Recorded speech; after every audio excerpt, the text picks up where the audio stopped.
যে মেয়েকে বিয়ে করবে না বলে রিকোয়েস্ট করেছে, আজ বোনের পাশে তাকিয়ে কি মুগ্ধ দৃষ্টিতে তাকিয়ে আছে মেয়র জায়েদ ফারহান। শহরের প্রভাবশালী মেয়র, যার এক ইশারায় পুরো প্রশাসন চলে, আজ সে নিজেই নিজের দৃষ্টির ওপর নিয়ন্ত্রণ হারিয়ে ফেলেছে। জায়েদের গম্ভীর চেহারা আজ দম্ভের বদলে খেলা করছে এক অদ্ভুত অস্থিরতা। আগ্নেয়গিরির মতো তীক্ষ্ণ চোখ দুটো আজ শান্ত, কিন্তু তাতে এক তীব্র তৃষান্ত ব্যাকুলতা। তার সে অভেদ্য দৃষ্টি আজ নিজের বোনের পাশে দাঁড়ানো মেয়েটির মায়াবী হাসিতে আষ্টেপৃষ্ঠে আটকে পড়েছে। কাঁধের ওপর রাজকীয় ঢঙে রাখা সেই গাঢ় চাদরটি তার ব্যক্তিত্বের গাম্ভীর্য ধরে রাখলেও ভেতরে ভেতরে জায়েদ ফারহান যেন ভেঙে পড়েছে। তার সুবিন্যস্ত চাপ দাড়িতে ঢাকা চুলটি বারবার শক্ত হয়ে উঠেছে, হয়তো নিজের পুরনো ভুলের দহন জ্বালায়, নয়তো মেয়েটিকে যে কোনো মূল্যে পাওয়া এক দুর্নিবার আকাঙ্ক্ষায়। নিজের অগোচরে বুকের ভেতর এক প্রবল কম্পন অনুভব করল সে। পাশে দাঁড়িয়ে থাকা বোন মাহির দিকে ফিরে চাপা স্বরে জিজ্ঞেস করলো, তুই কি শিওর মাহি, এটাই সেই মেয়র যার সাথে বাবা আমার বিয়ে ঠিক করেছিল? মাহি ভ্রু কুঁচকে ভাইয়ের অস্থিরতা পরখ করলো, তারপর বেশ জোর দিয়ে মাথা নেড়ে বলল, হ্যাঁ ভাইয়া, এই তো সেই আরিয়া যাকে বাবা তোর জন্য পরম যত্নে পছন্দ করেছিল। কেন, চিনতে কষ্ট হচ্ছে? ফারহানের মেজাজ এবার সপ্তমে চড়ল। নিজের ওপর রাগে আর অনুশোচনায় সে মায়ের হাত শক্ত করে ধরে ঝাঁকুনি দিয়ে বলল, শয়তান কোথাকার, তুই আগে কেন আমাকে মেয়ের ছবি দেখাসনি? কেন জোর করলি না একবারও? মাহি ব্যথায় উহ করে ওঠে, কোনো মতে নিজেকে ছাড়িয়ে দিল। কয়েক পা পিছিয়ে গিয়ে অভিযোগের সুরে বলল, আরে ভাই, নিজের দোষ অন্যের ঘাড়ে চাপাচ্ছিস কেন? সেদিন যখন বাবা ছবিটা নিয়ে তোর রুমে গেল, তুই তো সিংহের গর্জে দিয়ে বলেছিলি, আমি এখন বিয়ে করব না মাহি। বাবাকে পরিষ্কার বলে দে আমাকে যেন কোনো পরানারীর ছবি না দেখায়। এখন সুন্দর মেয়ে দেখে দরদ উতলে উঠছে। মাহির তীরের মতো বিধানো কথাগুলো জায়েদ ফারহানকে মুহূর্তেই নির্বাক করে দিল। সত্যিই তো, ক্ষমতার দম্ভে সে তখন অন্ধ ছিল। আরিয়া তখনও দূরে দাঁড়িয়ে ঘাসের ওপর নিচু হয়ে একটি লাল গোলাপে পাপড়ি ছুঁয়ে দেখছে। বিকেলের মরা রোদে তার গায়ের রং যেন সোনার মতো জ্বলজ্বল করছে। জায়েদ বুঝতে পারল, এই এক বিকেলেরই তার জীবনের সব হিসাব নিকেশ পাল্টে গেছে। যে মেয়েকে সে এক কথায় তুচ্ছ করেছিল, আজ তাকে ঘিরে শুরু হয়েছে এক দীর্ঘশ্বাসের কাব্য। শহরের তোরণ্ড প্রতাপশালী মেয়র দম্প আজ এক জোড়া মায়াবী চোখের কাছে নিঃশর্ত আত্মসমর্পণ করেছে। বেশ অনেকক্ষণ ধরেই ফারহান আরিয়ার দিকে তাকিয়ে। আরিয়া তখন মাহিদের বাগানে নীল অপরাজিতা লতার সামনে দাঁড়িয়ে পরম মমতায় ফুলগুলো ছুঁয়ে দেখছিল।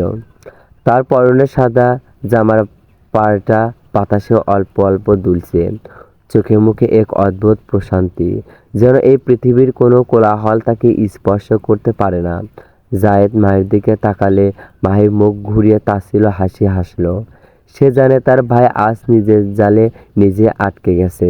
জায়েদ কাঁধের চাদরটা ঠিক করে নিয়ে গলার স্বর যতটা সম্ভব স্বাভাবিক রেখে বলল, আরিয়া কি জানে? মানে, আমি যে সেই লোক যে ওকে রিকোয়েস্ট করেছিল। মাহি এবার হো হো করে হেসে উঠল। সেই হাসিতে বিদ্রুপ ছিল অস্পষ্ট। জানে মানে? খুব ভালো করেই জানে। বাবা তো তোর ওপর রেগে গিয়ে সব বলে দিয়েছিল ওকে। আরিয়া শুধু মুচকি হেসে বলেছিল, চয়েস তো সবারই থাকে আঙ্কেল, উনি হয়তো আমার চেয়েও ভালো কাউকে খুঁজছে। জায়েদের মনে হলো কেউ যেন তার কলিজায় গরম তপ্ত শলাকা ঢুকিয়ে দিয়েছে। আরিয়া কি তাকে তুচ্ছ করলো, নাকি তার দম্ভের সামনে আয়না ধরে দেখালো সে কত বড় সূর্য? হঠাৎ করেই আরিয়া ঘুরে দাঁড়ালো। জায়েদের সাথে তার সরাসরি চোখাচোখি হয়ে গেল। জায়েদ ভাবল মেয়েটি হয়তো ভয়ে বা লজ্জায় চোখ সরিয়ে নেবে, কিন্তু না। আরিয়া শান্ত ধীরে পায়ে এগিয়ে এলো তাদের দিকে। প্রতিটি কদমে যেন ফুটে উঠেছে এক অনন্য ব্যক্তিত্ব। মেয়রের সামনে এসে সে মৃদু হাসল, যে হাসিতে না আছে কোনো অভিযোগ, না আছে কোনো মুগ্ধতা, কেমন আছেন মেয়র সাহেব? মাহি বলেছিল আপনি আজ আসবেন। আরিয়ান কণ্ঠস্বরটা ঠিক যেন বৃষ্টির মতো শীতল। জায়েদ ফারহান, যে কিনা পুরো শহরে মানুষদের সামনে দাঁড়িয়ে অর্ণগল বক্তৃতা দেয়, সে আজ এই একটি প্রশ্নের উত্তরে কোনো শব্দ খুঁজে পেল না। তার শক্ত চোয়াল যেন আরও একটু শক্ত হয়ে উঠল। ভেতর থেকে একটা আওয়াজ এলো, এই মেয়েকে আমার চাই যে কোনো মূল্য।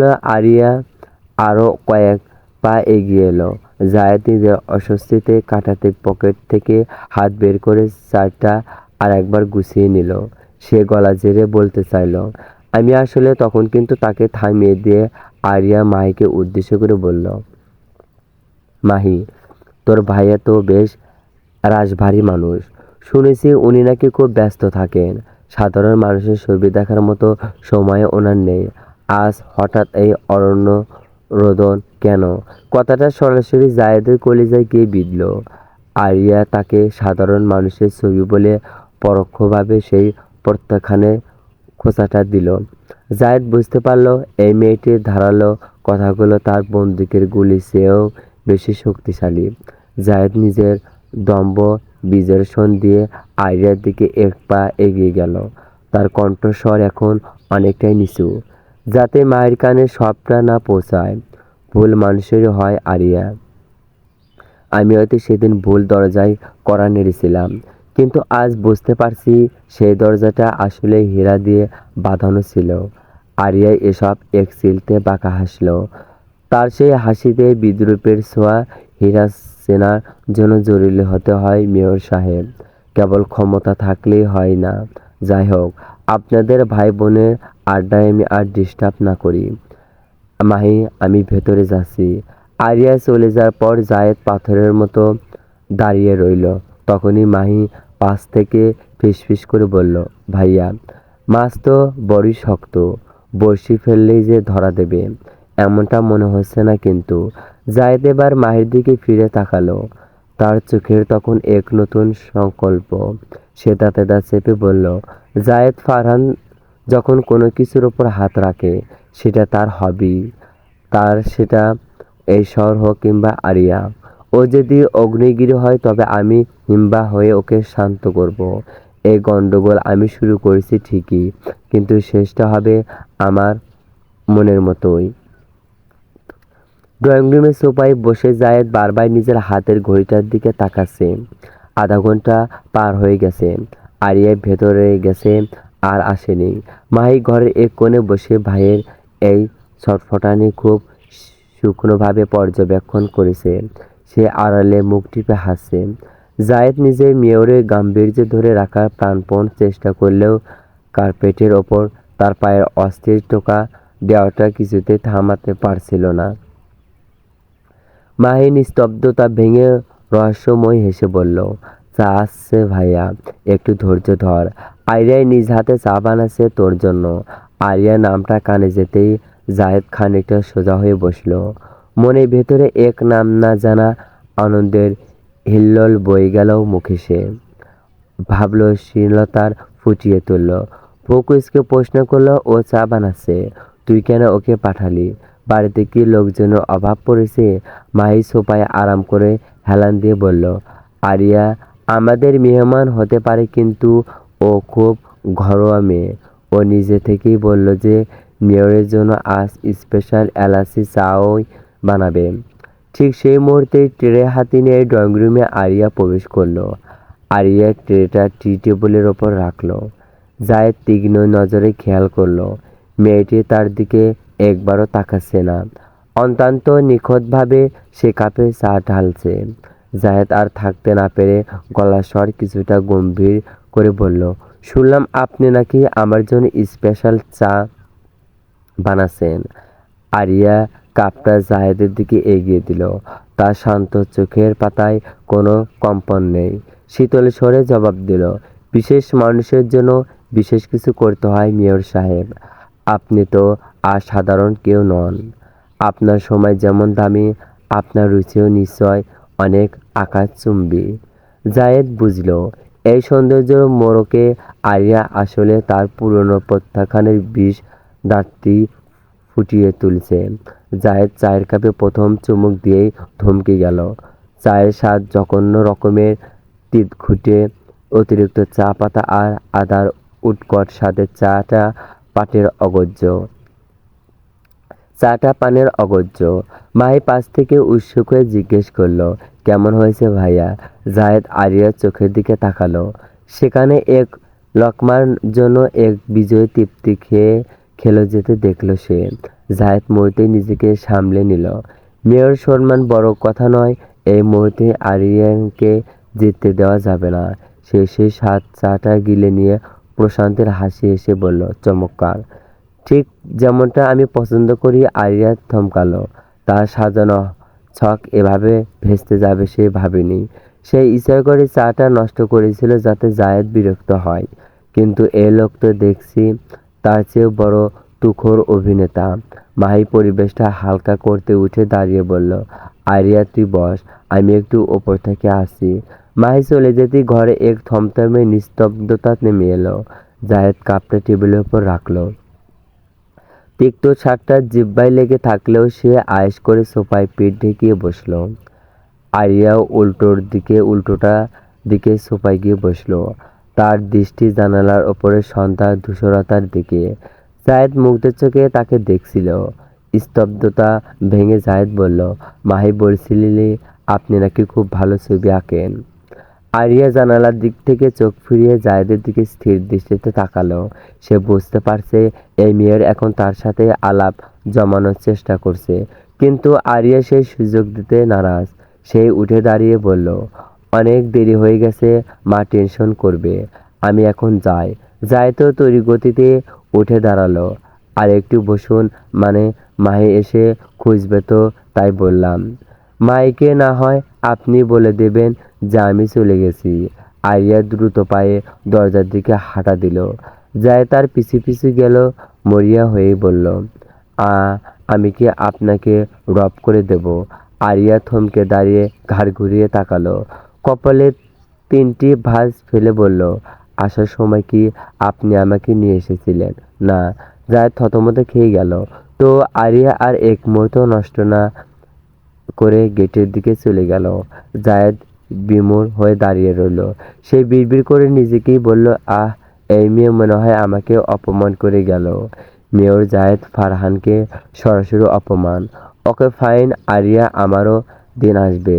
জায়েদ পকেট থেকে ফোন বের করে তার বিশ্বস্ত প্রিয়কে কল করলো।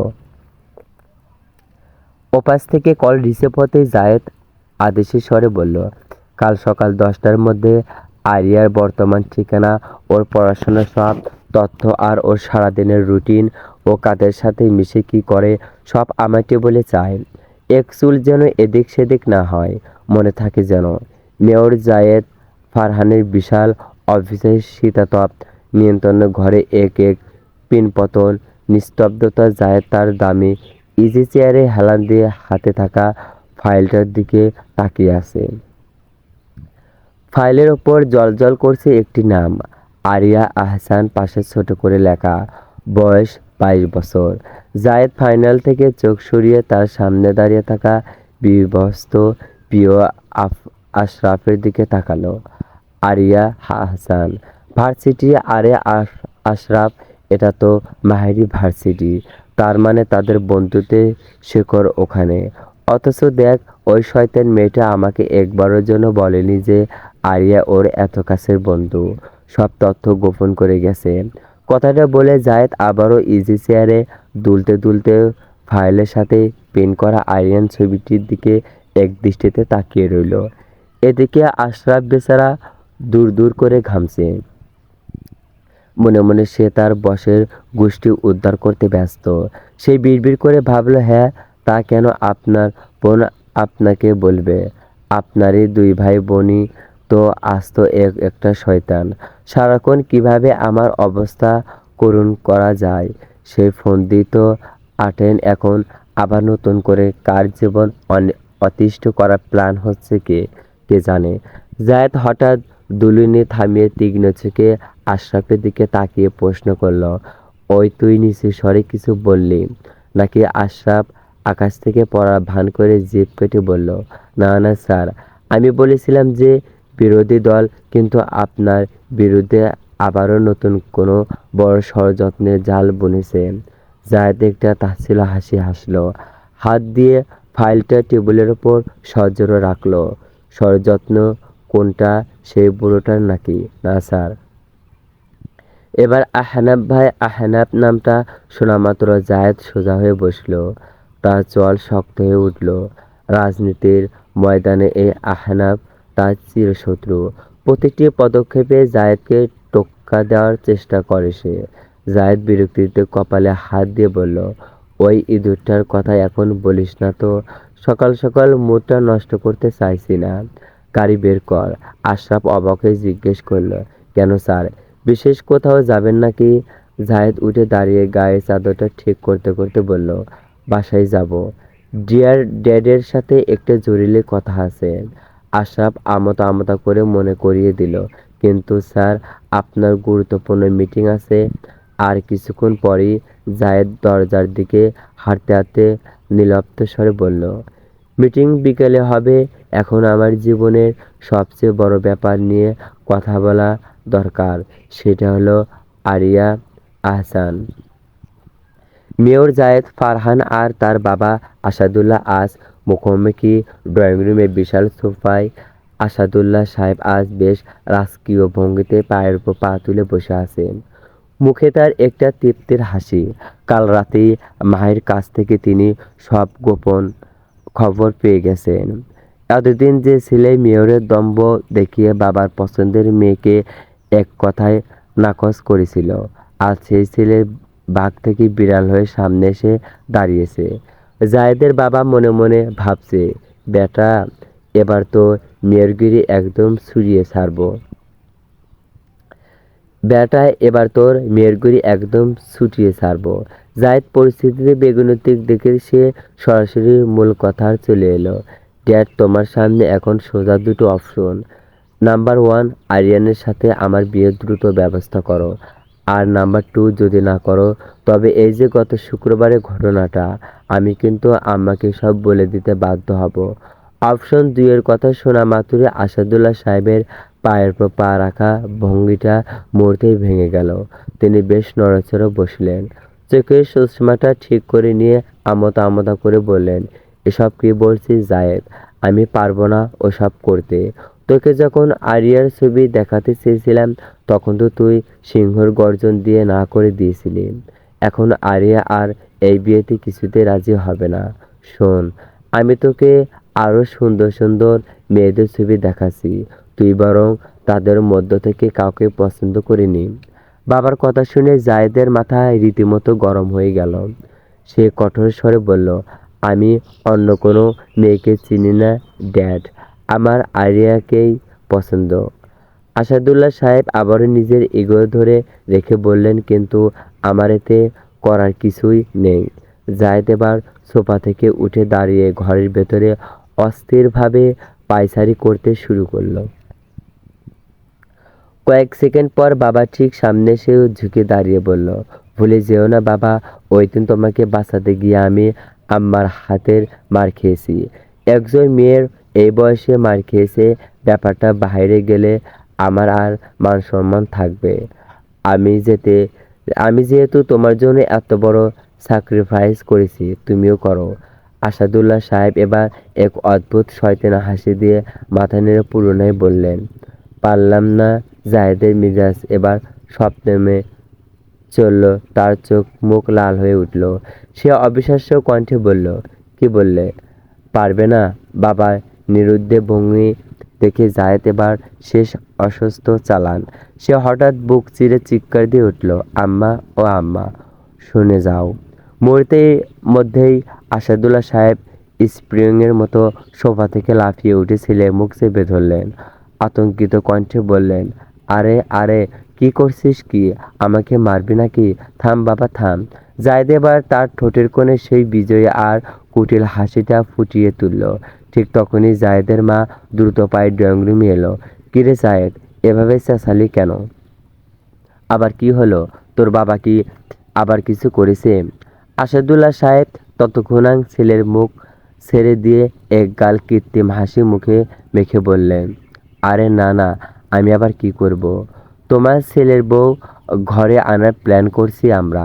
কাল তৈরি থেকো, আমরা সবাই মিলে আরিয়ানদের বাসায় যাব প্রস্তাব নিয়ে। কথাটা শোনা মাত্রই জায়েদের মায়ের মুখটা উজ্জ্বল হয়ে উঠল। তিনি আনন্দে আত্মহারা হয়ে বললেন, সত্যি বলছো জায়েদ, তুই তবে বিয়েতে রাজি হয়েছিস? আলহামদুলিল্লাহ, আমি যে কত খুশি হয়েছি বলে বোঝাতে পারবো না। মায়ের অকৃত্রিম হাসি দেখে বাপের বেটা দুজনই হাসলো।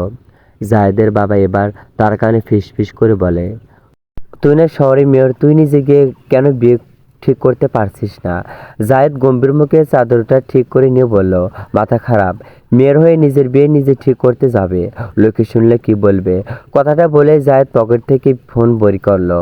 ফোনে একটি নম্বর সে ইতিমধ্যে ম্যাডামোজি নামে সেভ করে ফেলেছে।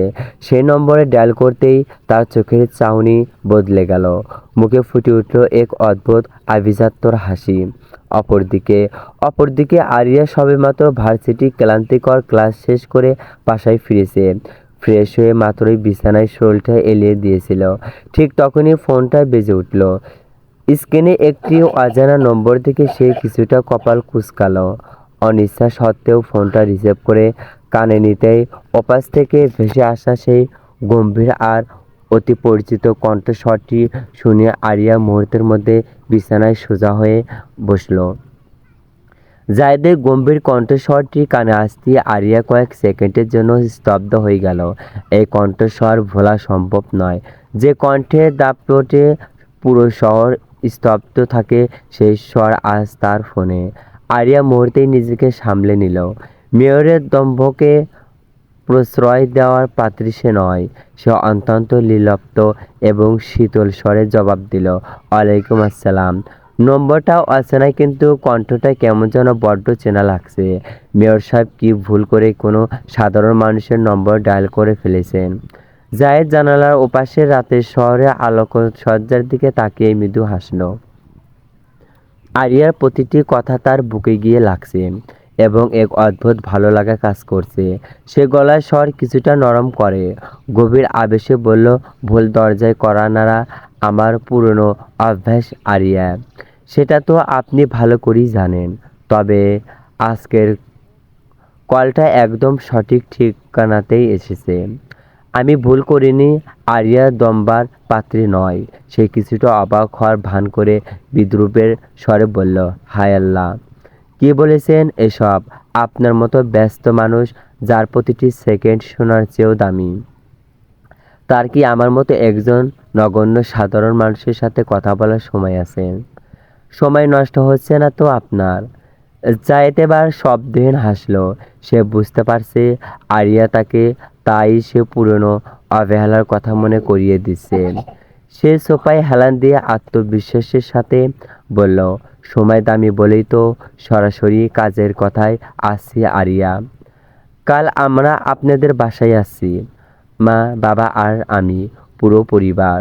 সাথে মাহিকেও নেব। আপনার মা বাবাকে কি আগে থেকে কিছু জানিয়ে রাখতে হবে, নাকি মেয়রে এই সারপ্রাইজ ভিজিট হিসেবে থাকতে পছন্দ করবেন? আরিয়া এবার সত্যি থমকে গেল। এই লোকের আত্মবিশ্বাস তো অনেক। এত দ্রুত সব কিছু গুছিয়ে ফেলেছে। সে জানালার পর্দা সরিয়ে বাইরে জমাটবদ্ধ অন্ধকারের দিকে তাকালো। তার চোখে মুখে এক খোলা খোলা করছে এক রহস্যময় কাঠিন্য। সে ধীর স্বরে বলল, বাসায় আসার আর বিয়ে হওয়া দুটোর মধ্যে কিন্তু মাইলেজ পর মাইল তফাৎ আছে মেয়র সাহেব। আপনি কি নিশ্চিত যে কাল যাওয়ার সময় আপনাকে কোনো রিজেকশন বা প্রত্যাখ্যানের বোঝা ফিরতে হবে না? জায়েদ এবার শব্দ করে হেসে উঠল। সে জানতো আরিয়া তাকে সহজে ছেড়ে দেবে না। রিজেকশন নাকি এক্সপ্লোটেন্স তা না হয় সময়ই বলে দেবে। তবে আমি যে ভুলটা একেবার করেছি তা আমি শুধরে নেব। যাকে আমি নিজের হবু স্ত্রী হিসেবে মনে মনে পছন্দ করে ফেলেছি, তাকে নিজের জীবন সঙ্গিনী হিসেবেই করেই ছাড়বো ইনশাল্লাহ।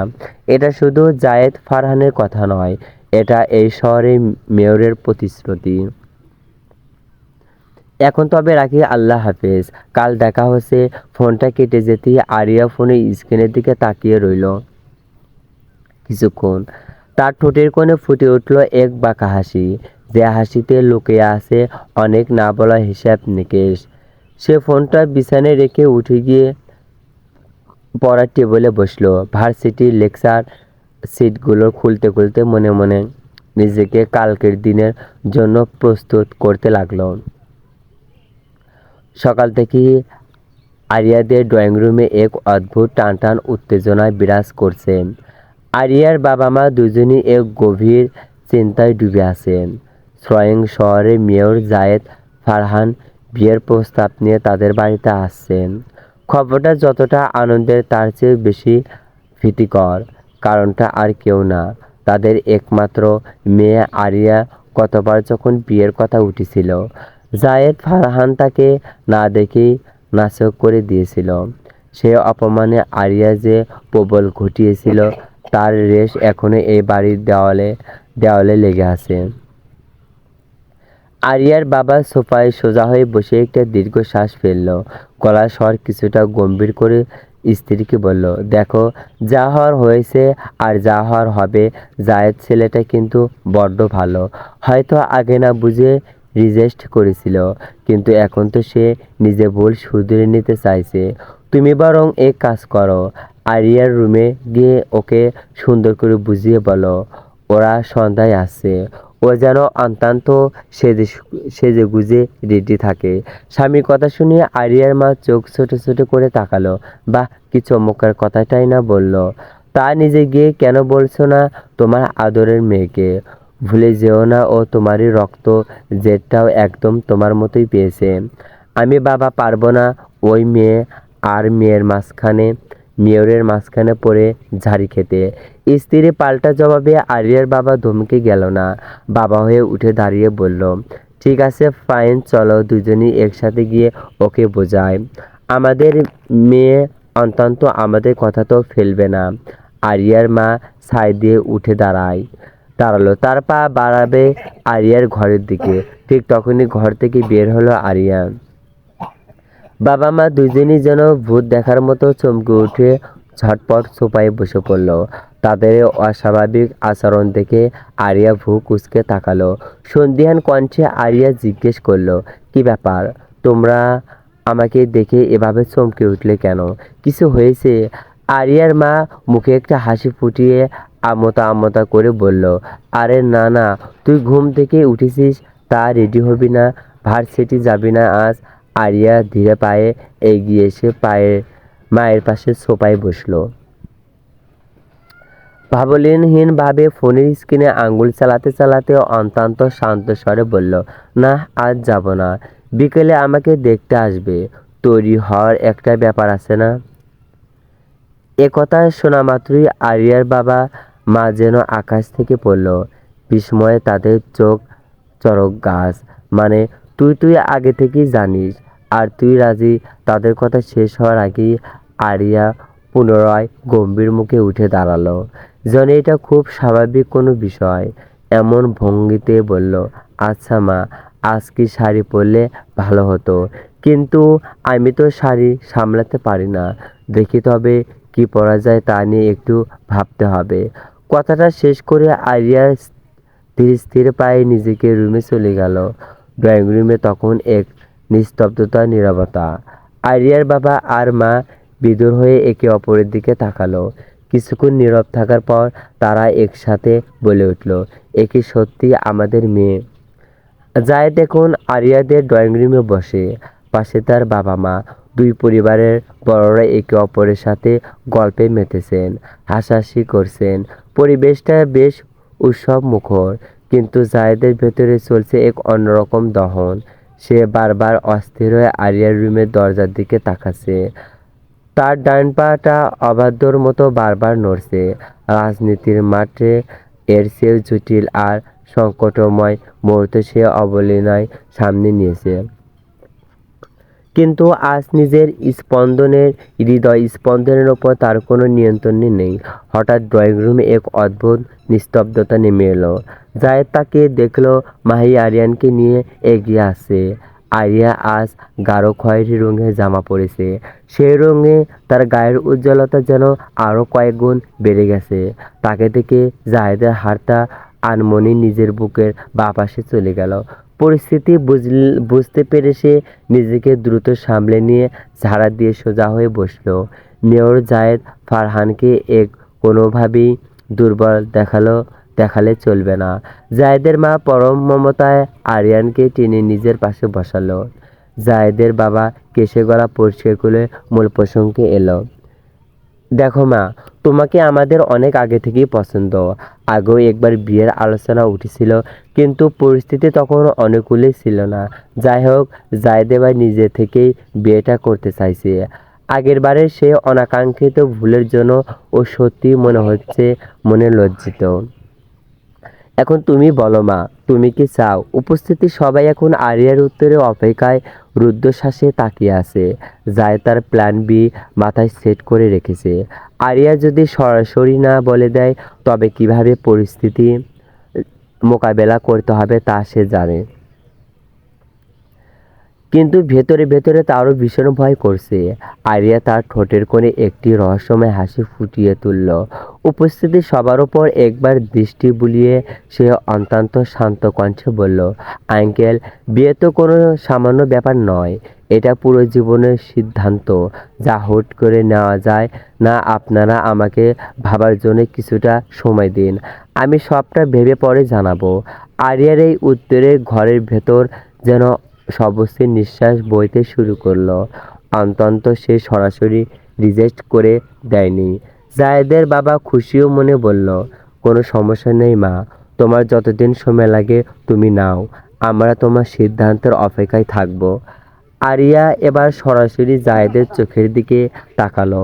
জায়েদও তার দিকেই তাকিয়ে ছিল।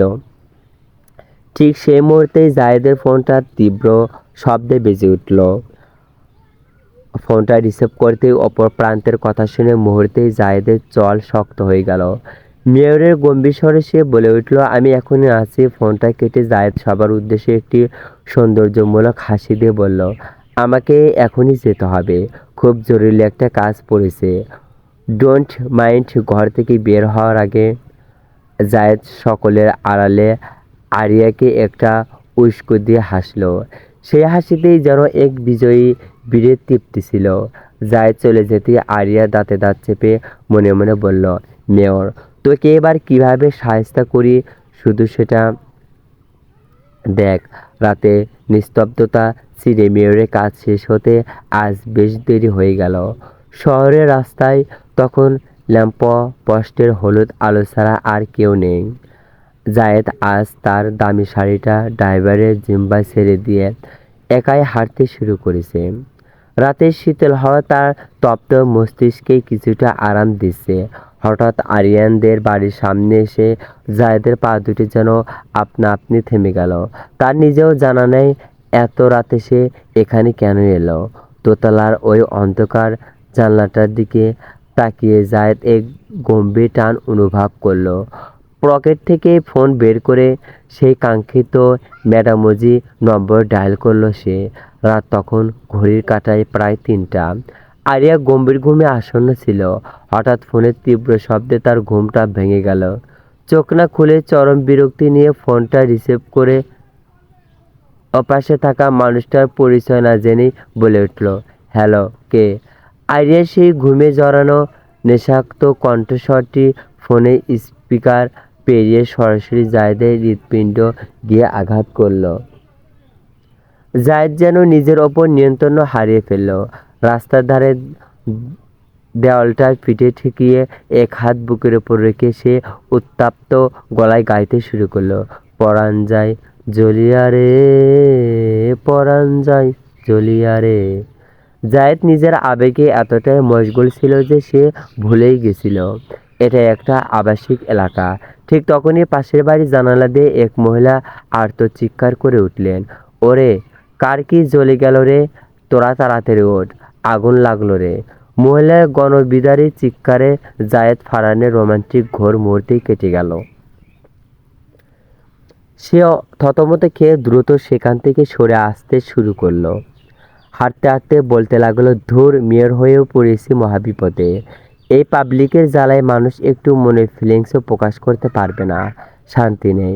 ওদিকে ফোনের ওপাশে আরিয়ার মুখ তখন কপূর্ণর মতো উড়ে গেছে। ওপাশে ঘটে যাওয়া প্রতিটি নাটকীয় মুহূর্তে তার কানে পরিষ্কার পৌঁছাছে। তার দম ফেটে হাসি আসছে, হাসতে হাসতে পেট খিল ধরার দশা।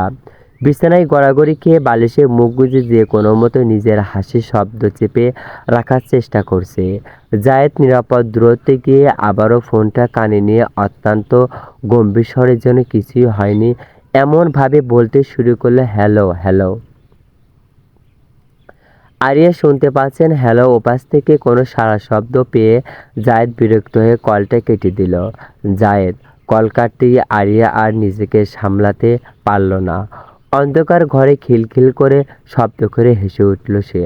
হাসতে হাসতে চোখের কোণে পানি চলে এসেছে তার। ওহ আল্লাহ, এটা আবার মেয়রের কোনো রূপ দেখলাম। পরাণ যায় জ্বলিয়া রে, সিরিয়াসলি।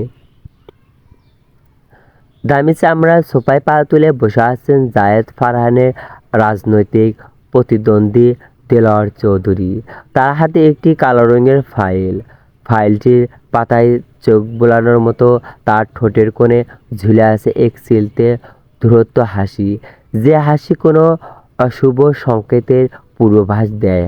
হঠাৎ ঘরের দরজা ঠেলে ঝড়ের বেগে ভেতরে প্রবেশ করল তার একমাত্র ছেলে তালহা। তার চোখে মুখে বিস্ময়, তার উত্তেজনা ছাপ স্পষ্ট। বাবার ঠিক সামনে এসে দাঁড়িয়ে সে প্রায় চিৎকার করে উঠল, ড্যাড, কী সব আজগবি কথা শুনছি? আমাদের প্রতাপশালী মেয়র, সে গম্ভীর পাথরের মূর্তি জায়েদ ফারহান নামে প্রেমে পড়েছে। এটা কি বিশ্বাসযোগ্য? দেলোয়ার চৌধুরী ফাইল চেক থেকে চোখ না সরিয়েই ধীরে স্বরে বললেন, আমি নিজেও তো অবাক হচ্ছি তালহা। জায়েদ ফারহানের একজন মানুষ যার নারীর স্পন্দনে মেপে চলে, সে হুট করে কারো মায়াজালে আটকা পড়বে, এটা মানা একটু কঠিন। আমার তো মনে হচ্ছে দারিস কোথাও ভুল ইনফরমেশন পেয়েছে। রুমে এক কোণে দাঁড়িয়ে থাকা দারিস, যে কিনা দেলোয়ার চৌধুরী গোপন তথ্যদাতা, সে এবার তীব্র প্রতিবাদ করে উঠল। সে কয়েক পা এগিয়ে এসে বিনিময়ের সাথে কিন্তু ধীর কণ্ঠে বলল, স্যার, আজ পর্যন্ত কি আমি আপনাদের কোনো ভুল খবর দিয়েছি? এই দারিস বাজারে গুজব নিয়ে কাজ করে না। এই ফাইলে যা আছে সব পাকা তথ্য। মেয়ের প্রতিটি কদমে খবর আমার কাছে আছে। আপনাদের অবিশ্বাসের কথা মাথায় রেখেই তো সব প্রমাণ এক জায়গায় করে এনেছি। তালহা বাবার হাত থেকে এরকম ছো মেরে ফাইলটা কেড়ে নিল। উল্টাতে একটি ছবির ওপর তার চোখ আটকে গেল। আরিয়া ছবিটা ভালো করে পড়ো করে তালহা তাচ্ছিল্য সুরে শব্দ করে হেসে উঠল, এ হে, ড্যাড, সিরিয়াসলি, এই মেয়েটা। এর মধ্যে আহামরি কি সৌন্দর্য দেখলো জায়েদ। এর চেয়েও কত বড় বড় ঘরের সুন্দরী মেয়েদের প্রস্তাব সে তুড়ি মেরে উড়িয়ে দিয়েছেন। আঙ্কেল, ওর সামনে বিয়ের নাম নিলে সে সিংহের মতো গর্জে করে উঠত। না না ড্যাড, আমার কিছুতেই বিশ্বাস হচ্ছে না যে ওই খিটখিটি মেজাজের লোকটা এই সাধারণ একটা মেয়ের প্রেমে পড়তে পারে। দেলোয়ার চৌধুরী এবার সোফায় আরাম করে হেলান দিয়ে বসলেন। তার চোখের মনে দুটো কিসকিস করছে। তিনি বাঁকা হেসে বললেন, তবে এটা সত্যি হলে কিন্তু আমাদের লাভ। এতদিন ওই মেয়রের কোনো দুর্বলতা পেলাম। বাবার কথায় তালহা হঠাৎ থেমে গেল। তার দৃষ্টি আবারও ফাইলের ওপর। আরিয়া আহসান ভার্সিটির নাম আর ডিপার্টমেন্টের দিকে তার ঠোঁটের এক পৈশাচিক হাসি ফুটে উঠল। ওহো ড্যাড, খেলাটা তো দেখি আরও জমে যাবে। এই মেয়ে তো আমার ভার্সিটি ওয়ার ইয়ার জুনিয়র। একে আমি চিনি না বলেই চলে, কিন্তু এখন তো চিনি নিতেই হবে। জায়েদ ফারহানের প্রেয়সী বলে কথা। তালহা ফাইলটা সজোরে টেবিলের ওপর আছাড় দিয়ে রাখলো। ড্রয়িং রুমের নিস্তব্ধতা ভেঙে তিনজনের অট্টহাসি বাতাসে প্রতিধ্বনি হতে লাগলো। গেটের সামনে আরিয়া দাঁড়িয়ে আছে প্রায় 15 মিনিট ধরে। রোদের তেজে তার ফর্সা কপালটা ঘামতে শুরু করেছে। মাহির কোনো পাত্তা নেই। আরিয়া ঠিক করলো, মাহি এবার সামনে আসুক, ওর একদিন কি আমার একদিন। ঠিক তখনই মাহি এরকম দৌড়াতে সে আরিয়ার সামনে দাঁড়ালো। আরিয়া মুখ ফুলিয়ে কিছু বলতে যাবে, অমনি মাহি জাদুকরের মতো পেছন থেকে এগোচ্ছে, টকটকে লাল গোলাপ আরিয়ার চোখের সামনে ধরল। মুহূর্তে আরিয়ার সব রাগ যেন কর্পূরের মতো উড়ে গেল। তার ঠোঁটের কোণে এক চিলতে মায়াবী হাসি ফুটে উঠল। মাহি হাঁপাতে হাঁপাতে বলল, সরি রে দোস্ত, রেডি হতে একটু দেরি হয়ে গেল। প্লিজ রাগ করিস না। আরিয়া ফুলগুলো হাতে নিয়ে ঘ্রাণ নিতে নিতে বলল, আজ এই ফুলগুলোর জন্য বেঁচে গেলি মাহি, নয়তো তোকে আমি মেরেই ফেলতাম। মাহি হেসে আরিয়াকে জড়িয়ে ধরে বলল, আমি আমি জানি তো, আমার সুইটি ফুল পেলে সব কিছু ভুলে যায়। ঠিক সেই মুহূর্তেই জায়েদ বের হচ্ছিল। পরনে তার নেভি ব্লু কালারের একটি দামি পাঞ্জাবি, হাতা দুটো কবজি পর্যন্ত ফ্লোট করা, চোখের সানগ্লাস আর কাঁধের ওপর রাজকীয় ভঙ্গিতে রাখা সেই বিখ্যাত চাদরটি তার ব্যক্তিত্বে যেন অন্য এক উচ্চতায় নিয়ে গেছে। পাশে থাকা প্রিয় আশরাফকে কোনো এক ফাইলের বিষয়ে করার নিষেধ দিচ্ছিল সে। হঠাৎ জায়েদের নজর গেল গেটের ওপাশে হাসি মুখে দাঁড়িয়ে থাকা আরিয়ার দিকে। আরিয়ার সেই নিষ্পাপ হাসি দেখে জায়েদের গম্ভীর পাথরের মুখটা পলকেই নরম হয়ে এলো। সেই চশমাটা একটু নামিয়ে মুগ্ধ হয়ে বিড়বিড় করলো, দেখ আশরাফ, তোর ভাবি ফুল পেয়ে কত খুশি হয়েছে। She really loves Faraz. Ashraf জায়েদের কথায় সায় দিয়ে আমতা আমতা করে বলল, জি স্যার, তাই তো দেখছি এই ম্যামের তো ফুল অনেক পছন্দ। ব্যাস, এই কথা শোনা মাত্রই জায়েদের মেজাজ বিগড়ে গেল। সে তড়িগতিতে ঘরে আশরাফের দিকে অগ্নিদৃষ্টিতে তাকিয়ে গর্জে উঠল, ওই শয়তান, তোর সাহস তো কম না, তুই আমার হবু বউয়ের দিকে কেন তাকাবি? একদম চোখ তুলে নেব, খবরদার, ওদিকে আর একবারও তাকালে চাকরি থাকবে না। আশরাফ বেচারা হা করে তাকিয়ে রইল। মনে মনে ভাবল, আজিব তো, নিজেই দেখতে বলল, এখন আবার চোখ তুলে নেওয়ার হুমকি দিচ্ছে। জায়েদ আবার আরিয়ার দিকে তাকালো। এবার তার মনে হলো মাহি যে কয়টা ফুল দিয়েছে তাতে তার মন ভরেনি। সে আশরাফকে তাড়া দিয়ে বলল, এই আশরাফ, এক কাজ কর, তোর ভাবির জন্য আরও এক গাঁদা ফুল নিয়ে আয়, ও আরও বেশি খুশি হবে। আশরাফ জি স্যার বলে ফুল আনতে এক পা বাড়াতেই জায়েদ আবার খেকিয়ে উঠল, থাম, তুই কেন যাবি? আমার হবু বউকে আমি নিজে ফুল এনে দেব, তুই যাওয়ার কে, সর এখান থেকে। কথাটা বলেই মেয়র সাহেব দম্ভ ভরে বাগানের দিকে চলে গেলেন। আশরাফ অসহায়ের মতো আকাশের দিকে তাকিয়ে বিড়বিড় করল, স্যারের বাচ্চা স্যার, নেহাত আপনার পার্সোনালিটি ফ্যান আমি, নয়তো আপনার বিরোধী দলের দরকার ছিল না। আমি নিজেই আপনাকে কাঁচা চিবিয়ে খেতাম, নিজেই বলে আবার নিজেই যেতে, আজব পাবলিক। কিছুক্ষণ পর জায়েদ দুই হাত ভর্তি এক বিশাল ফুলের স্তূপ নিয়ে হাজির হলো আরিয়ার সামনে। আরিয়া হঠাৎ সামনে এতগুলো ফুল দেখে থমকে গেল। জায়েদ দাঁত বের করে একগাল হেসে বলল, ফর ইউ ম্যাডামজি। আরিয়া কপাল কুঁচকে জিজ্ঞেস করলো, এসব কি? জায়েদ খুব ইনোসেন্ট ভাবে জবাব দিল, ফুল। আরিয়া এবার দাঁতে দাঁত চেপে ধরা গলায় বলল, তা তো দেখতেই পাচ্ছি, কিন্তু এত ফুল দিয়ে আমি এখন কি করব? আমি ভার্সিটি যাচ্ছি, যেখানে কি আমি এখন ফুলের দোকান দেব? জায়েদ এবার একটু অপ্রস্তুত হয়ে মাথা চুলকায়। আশরাফ কাছে আসতেই জায়েদ নিজের ইগো বাঁচাতে আশরাফের মাথায় একটা মৃদু টোকা দিয়ে ধমক দিয়ে বলল, তোর কমন সেন্স কবে হবে রে আশরাফ? তোকে আগেই বলেছিলাম তোর ম্যাম এখন ভার্সিটি যাবে, এত ফুল নিয়ে ও কি করবে? এখন শুনলে তো কথা। আরিয়া আর এক মুহূর্তও না দাঁড়িয়ে মাহিকে টেনে নিয়ে গাড়িতে উঠে পড়ল। আরিয়া চলে যেতেই জায়েদের মুখে সে হাসি উধাও। সে পুনরায় সেই গম্ভীর মেয়ের হয়ে আশরাফকে অর্ডার দিল, তোর ম্যামের বাসায় এইসব ফুল পাঠিয়ে দিয়ে জলদি অফিসে আয়, 1 মিনিটও দেরি যেন না হয়। জায়েদ গটগট করে নিজের গাড়িতে উঠে চলে গেল। আর বেচারা আশরাফ মাটির দিকে তাকিয়ে দীর্ঘশ্বাস ফেলে বলল, আল্লাহ ধৈর্য দাও, এমন বসের সাথে থাকলে আমার হার্ট অ্যাটাক নিশ্চিত। মাহি, তোকে আমি শেষবারের মতো ওয়ার্নিং দিছি, তুই যদি আর একদিনও তোর বাসায় আমাকে যেতে বলেছিস, তবে খবর আছে, দাঁতে দাঁত চেপে বলে আরিয়া। অপরদিকে মাহি অনবরত হেসেই যাচ্ছে। উফরে আরিয়া, তুই কি জাদু করলি? আমার ভাইকে বলতো যে জায়েদ ফারহান পুরো শহরকে নিজের হাতের ইশারায় নাচায়। সেই গম্ভীর পাথরের মূর্তিটা তোর সামনে এসে আস্ত একটা জোকার হয়ে গেল। আমি তো নিজের চোখেও বিশ্বাস করতে পারছি না। আরিয়া মাহির কথায় পাত্তা না দিয়ে অ্যাসাইনমেন্ট দেখতে লাগলো। টানা 1 ঘন্টার লেকচার শেষ করে আরিয়া যখন করিডোর দিয়ে ক্যাফে ক্যাফেটেরিয়ার দিকে যাচ্ছিল তখন তার মাথায় তীব্র যন্ত্রণা, ইদানিং তার মাইগ্রেনের ব্যথাটা আরও বেড়েছিল। মাহি এখনো ক্লাসে 8টা, তাই সে একাই কফি খেতে যাচ্ছিল। কিন্তু হঠাৎ করিডোর নির্জন মোড়েই তার পথ আটকে দাঁড়ালো 3-4 জন সিরিয়াস মেয়ে।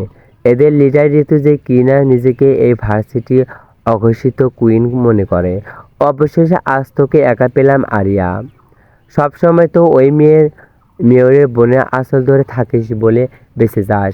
আজ তোকে এমন উচিত শিক্ষা দেব যে কোনো দম্ভ থেকে বাঁচাতে পারবে না। ঋতুর কথায় আরিয়া ভ্রু কুঁচকে তাকালো। সে জানে এই মেয়েগুলো ঈর্ষার বশবর্তী হয়ে তাকে অকারণে ঘৃণা করে। ঋতু আরও 1 পা এগিয়ে এসে তাচ্ছিল্য স্বরে বলল, তোর এই রাজকীয় অ্যাটিটিউড আমাদের সহ্য হয় না। আমরা তোর সিনিয়র, নিয়ম অনুযায়ী আমাদের পা ধরে পড়ে থাকার কথা তোর। যা বলবে ঠিকই তাই করবি, নয়তো এই ভার্সিটিতে টিকে থাকা তোর জন্য কঠিন হয়ে যাবে। আরিয়া কিছু বলতে গিয়ে হঠাৎ থেমে গেল। তার চোখের চাহনি মুহূর্তেই বদলে গেল।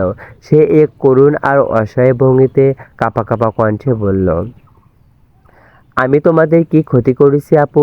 তোমরা কেন সবসময় আমার পেছনে লাগো? এর আগেও তোমরা আমার সাথে খারাপ ব্যবহার করেছো, আমাকে রাগিং করার চেষ্টা করেছো। আরিয়া সরসর চোখ আর অসহায় আত্মসম্পন্ন দেখে ঋতু উল্লাসে ফেটে পড়ল। সে ধমক দিয়ে বলল, বেশ করেছি এতদিনে তবে লাইনে এলি। শোন, এভাবেই বিড়ালের মতো ম্যাও করবি। এখন এই ধর আমাদের অ্যাসাইনমেন্টের ফাইলগুলো সব শেষ করবি, তারপর আমাদের ফরমেশ ঘাঁটবি। আর তারপর আর তারপর আর তারপর আমাদের এই ভার্সিটি থেকে ঘাড় ধাক্কা দিয়ে বের করার ব্যবস্থা করব। পিছনে থেকে আসা বজ্র কঠিন গম্ভীর কণ্ঠস্বর শুনে মেয়েগুলোর কলিজা যেন শুকিয়ে গেল। তারা চট করে ঘুরে তাকিয়ে দেখল স্বয়ং প্রিন্সিপাল স্যার দাঁড়িয়ে আছেন। তার মুখ রাগে লাল হয়ে আছে। স্যার, ঋতুদের গলা দিয়ে কোনো শব্দই বের হচ্ছে না। ভয়ে চোটে তাদের হাত পা কাঁপতে শুরু করেছে। প্রিন্সিপাল স্যার কড়া গলায় বললেন, এখনই আমার রুমে আসুন। প্রিন্সিপাল স্যার চলে যেতেই আরিয়া চোখের পানি হাত দিয়ে মুছল।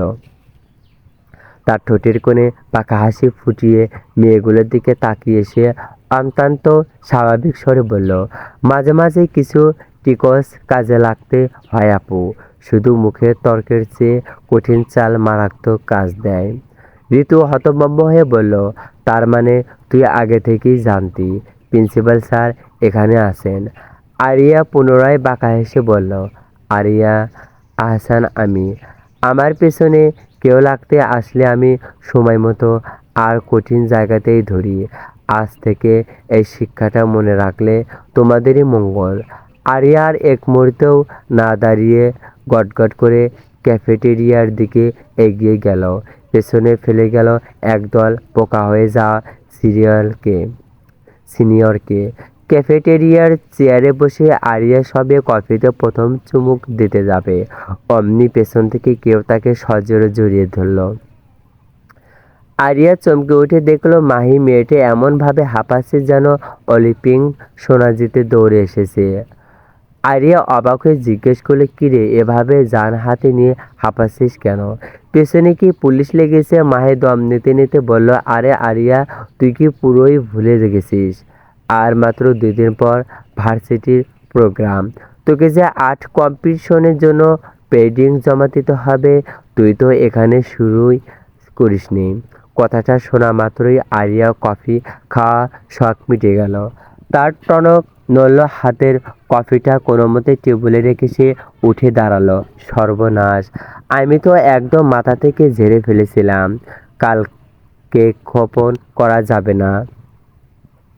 আমি এখনই বাসায় যাচ্ছি, আজ রাত থেকে আর্ট শুরু করতে হবে। আরিয়া ব্যাগটা কাঁধে নিতেই মাহিও পা বাড়ালো। আমিও তবে যাই তোর সাথে।